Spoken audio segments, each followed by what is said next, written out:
2 वर्ष पहले अगस्त में पूर्व प्रधानमंत्री अटल बिहारी वाजपेयी के निधन ने भारतीय जनता पार्टी भाजपा के वरिष्ठ नेता लालजी टंडन को झकझोर कर रख दिया था। लखनऊ के हजरतगंज स्थित वे अपने सरकारी आवास पर अटल की स्मृतियों में खोए रहते थे। अटल के जाने के गम में घर पर भी सन्नाटा था। जो भी परिचित मिलने आता, लालजी टंडन उसके सामने अटल बिहारी वाजपेयी के अनगिनत किस्सों का पिटारा खोलते थे। उस समय पिछले 5 दिनों से छाई खामोशी अचानक हलचल में तब्दील हो गई थी, जब 21 अगस्त 2018 की दोपहर भाजपा के वरिष्ठ नेता लालजी टंडन को बिहार का राज्यपाल बनाए जाने की घोषणा हुई। सभी कार्यकर्ता और नेता बधाई देने लालजी टंडन के आवास की तरफ दौड़ पड़े। कुछ उत्साही कार्यकर्ताओं ने आवास के बाहर ढोल नगाड़े बजाने शुरू किए तो टंडन ने उसे फौरन बंद करवा दिया। अटल से वियोग के गम में डूबे लालजी टंडन ने कार्यकर्ताओं और नेताओं से मिलकर शुभकामनाएं तोली, लेकिन उनके लाए गुलदस्ते और माला आवास के गेट पर ही रखवा दी थी। लेकिन करीब 2 साल तक चले इस सिलसिले पर अब पूर्ण विराम लग गया है। अपनी जिंदा दिली से कई विपरीत राजनीतिक परिस्थितियों को काबू में करने वाले लखनऊ के बाबूजी यानी लालजी टंडन बीमारी से हार गए। लखनऊ के मेदांता अस्पताल में बीमारी से लंबे संघर्ष के बाद 85 वर्षीय टंडन ने 21 जुलाई की सुबह 5:30 बजे अंतिम सांस ली। इस तरह लखनऊ का लाल अपने अनगिनत समर्थकों से हमेशा के लिए विदा हो गया है।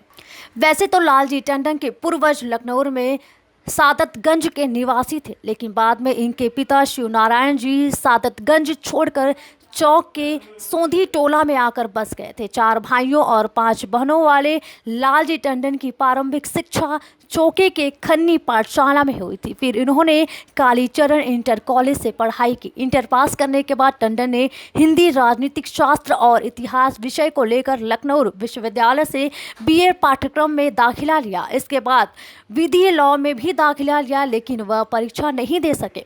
असल में टंडन शुरुआत से ही सामाजिक कार्यों में व्यस्त रहते थे। इसी कारण बीए में इनकी उपस्थिति का कम होने लगी थी और विश्वविद्यालय ने परीक्षा में बैठने की इनको अनुमति देने से मना कर दिया था। बाद में विश्वविद्यालय ने टंडन को परीक्षा में शामिल होने की विशेष अनुमति भी दी थी। अपने भाइयों में सबसे छोटे टंडन का विवाह वर्ष 1959 में सोंधी टोला में रहने वाली कृष्णा से हुआ था। लखनऊ के चौके सोंधी टोला में रहकर टंडन ने अपने सामाजिक कार्यों की शुरुआत की। यहाँ गरीब परिवार को किसी प्रकार की कोई समस्या होने पर टंडन फौरन हाजिर हो जाते थे। यह जनसंघ के संपर्क में आए।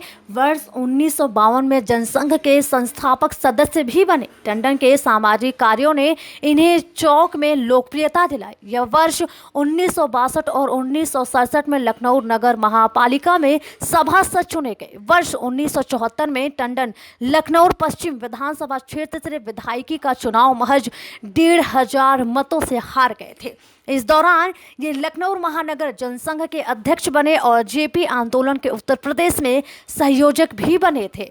6 मई 1978 से 5 मई 1984 तक यह विधान परिषद के सदस्य रहे। इसके बाद दोबारा 6 वर्ष मई 1990 से लेकर अक्टूबर 1996 में विधान परिषद सदस्य के साथ विधान परिषद में नेता सदन भी रहे। 24 जून 1991 से 6 दिसंबर 1992 तक प्रदेश की भाजपा सरकार में ऊर्जा एवं आवास नगर विकास मंत्री बनाए गए। वर्ष 1995 में लालजी टंडन ने यूपी में बहुजन समाजवादी पार्टी बसपा की सरकार बनवाने में बहुत बड़ी भूमिका भी निभाई थी। इसके बाद मुख्यमंत्री बनी बसपा के तत्कालीन राष्ट्रीय महासचिव मायावती लालजी टंडन को भाई मानते हुए उनके घर राखी बांधने पहुंचती थी। भाजपा और बसपा की राहें अलग होने पर यह सिलसिला ज्यादा दिनों तक जारी नहीं रह पाया था। 1996 के विधानसभा चुनाव में टंडन ने पहली बार भाजपा की टिकट पर लखनऊ पश्चिम से विधानसभा सीट से विजय प्राप्त की। इसके बाद 21 मार्च 1997 से 8 मार्च 2002 तक यानी 3 मई 2002 से 25 अगस्त 2003 तक प्रदेश सरकार में आवास एवं विकास विभाग के कैबिनेट मंत्री रहे। वर्ष 2009 में लालजी टंडन को पूर्व प्रधानमंत्री अटल बिहारी वाजपेयी की जगह लखनऊ संसदीय क्षेत्र से भाजपा को उम्मीदवार भी बनाया गया। टंडन चुनाव जीते और सांसद भी बने। वर्ष 2014 के लोकसभा चुनाव में टंडन की जगह राजनाथ सिंह को भाजपा ने अपना उम्मीदवार बनाए। करीब 4 वर्ष तक सक्रिय राजनीति से दूर रहने वाले टंडन ने 23 अगस्त 2018 को बिहार के राज्यपाल की कुर्सी संभालकर खुद को दलीय राजनीति से मुक्त कर दिया था। 11 महीने बाद 29 जुलाई 2019 को लालजी टंडन को मध्य प्रदेश का राज्यपाल बनाया गया। तबीयत बिगड़ने के बाद लखनऊ के मेदांता अस्पताल में इलाज के लिए भर्ती होने पर 30 जून 2020 को उत्तर प्रदेश की राज्यपाल आनंदीबेन पटेल को मध्य प्रदेश के राज्यपाल के रूप में अतिरिक्त जिम्मेदारी दी गई। सरल स्वभाव और कार्यकर्ताओं के लिए हर समय उपलब्ध रहने वाले लालजी टंडन का घर हमेशा कार्यकर्ताओं, समर्थकों और परिचितों से गुलजार रहता था। चाहे भाजपा की सरकार हो या विपक्षी दल की सरकार, टंडन के दरबार की रौनक कभी कम नहीं हुई। उनके घर के दरवाजे सभी के लिए हमेशा खुले थे। कोई भी व्यक्ति अपनी समस्या लेकर टंडन के घर कभी भी आ सकता था। टंडन सभी की समस्या खुद ही सुनते और अपनी पूरी सामर्थ्य से उसे दूर करने का प्रयास भी करते। टंडन के इसी जिम्मेदारना और संरक्षक रूपी व्यवहार ने इन्हें लोगों के बीच बाबूजी के रूप में लोकप्रियता बना दिया था। टंडन सुबह लखनऊ के सोंधी टोला स्थित अपने आवास पर और शाम 4 बजे के बाद त्रिलोकनाथ रोड स्थित सरकारी आवास पर उपलब्ध रहते थे। यहाँ पर आने वाले लोगों के लिए मठरी, चाय और लाइयाँ का इंतजाम रहता था।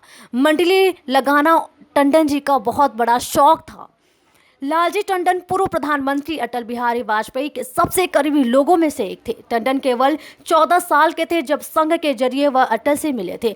उसके बाद अटल सदैव लालजी टंडन के साथ पिता, बड़े भाई और मित्र की तरह रहे। टंडन ने वर्ष 1954 में लखनऊ के पहले लोकसभा चुनाव में अटल का चुनाव का प्रबंधन संभाला था। वर्ष 1999 के लोकसभा चुनाव में वाजपेयी लखनऊ से उम्मीदवार भी थे। तत्कालीन आवास एवं नगर विकास मंत्री लालजी टंडन अटल बिहारी वाजपेयी का चुनाव संभाल रहे थे। सड़कें चौड़ी कराने की वजह से टंडन का काफी विरोध हो रहा था। शिकायतें अटल तक भी पहुंच गई थी। लालजी टंडन पूर्व प्रधानमंत्री अटल बिहारी वाजपेयी के सबसे करीबी लोगों में से एक थे। टंडन केवल 14 साल के थे जब संघ के जरिए वह अटल से मिले थे। उसके बाद अटल सदैव लालजी टंडन के साथ पिता, बड़े भाई और मित्र की तरह रहे। टंडन ने वर्ष 1954 में लखनऊ के पहले लोकसभा उपचुनाव में अटल का चुनाव का प्रबंधन भी संभाला था। वर्ष 1999 के लोकसभा चुनाव में वाजपेयी लखनऊ से उम्मीदवार थे। तत्कालीन आवास एवं नगर विकास मंत्री लालजी टंडन अटल बिहारी वाजपेयी का चुनाव संभाल रहे थे।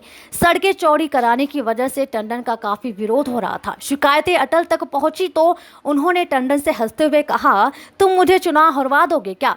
इस पर टंडन ने मुस्कुराते हुए जवाब दिया कि एक बार और हार जाइएगा, कोई पहली बार थोड़ी है। अटल और टंडन दोनों की इस मजाक को समझ रहे थे। अटल का स्वास्थ्य बिगड़ने के बाद लखनऊ में उनकी राजनीतिक विरासत लालजी टंडन ने ही संभाली थी। मंगलवार 21 जुलाई की सुबह अनंत यात्रा पर निकल चुके लालजी टंडन अपने पीछे राजनीतिक सद्भाव, सुचिता और आम लोगों, गरीबों से जुड़ाव की जो विरासत छोड़ गए हैं, उसे आगे बढ़ाना किसी के लिए आसान बात नहीं होगी। अगर आपको हमारी न्यूज अच्छी लगे तो वीडियो को लाइक करें, चैनल को सब्सक्राइब करें और बेल आइकॉन दबाना बिल्कुल भी ना भूलें, जिससे कि आपको देश और दुनिया की सारी खबर मिलती रहे।